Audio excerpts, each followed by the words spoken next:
So ayan guys 'no, ang, entrance ng Maranong Falls. So napakalaki, malawak ang kanilang, parking space 'no, para sa mga bus, four-wheel vehicles at mga motorcycle.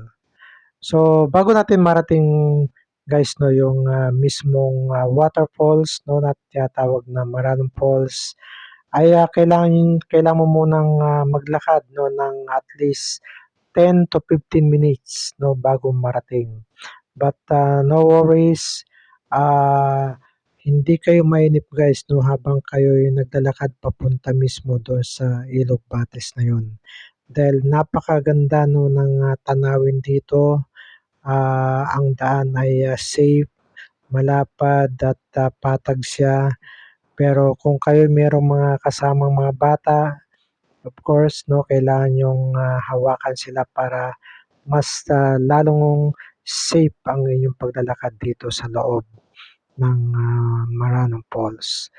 So ayan guys 'no, habang, kayo naglalakad 'no, nakikita niyo na ang ganda ng tanawin 'no, ng kalikasan dito.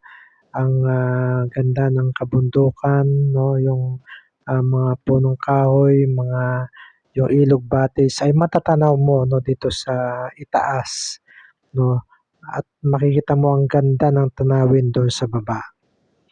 So, napakaganda guys kung kayo'y, mapunta rito sa Natividad, Pangasinan, itatak niyo na sa kalendar 'no, na mamasyal 'no, dito sa, Bachelor East, Natividad, Pangasinan 'no, dito sa, Maranong Falls 'no, yan. So, sa nakikita niyo ang ganda 'no, ng tanawin na yan 'no, talagang, makikita mo ang ganda ng kalikasan 'no, dito sa Natividad, Pangasinan.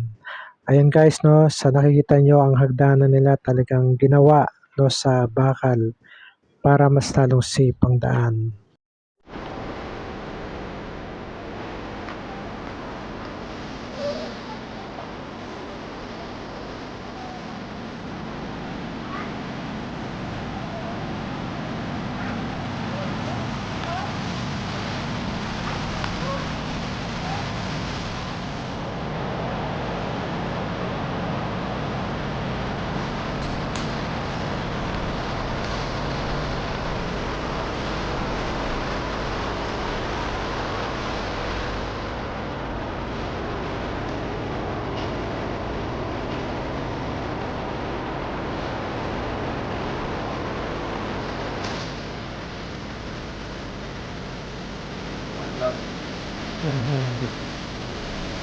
Ang ganda.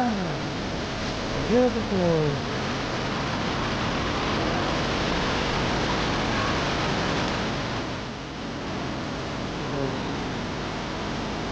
Iba.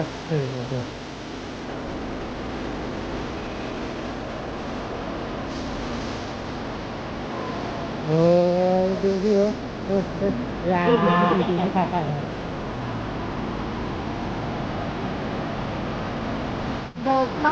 Malalim daw dyan. Dito po, malalim dito. Pag ganun po yung ano niya.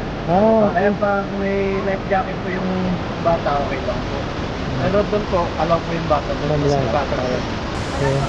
Or safe lang po sir. Okay, salamat.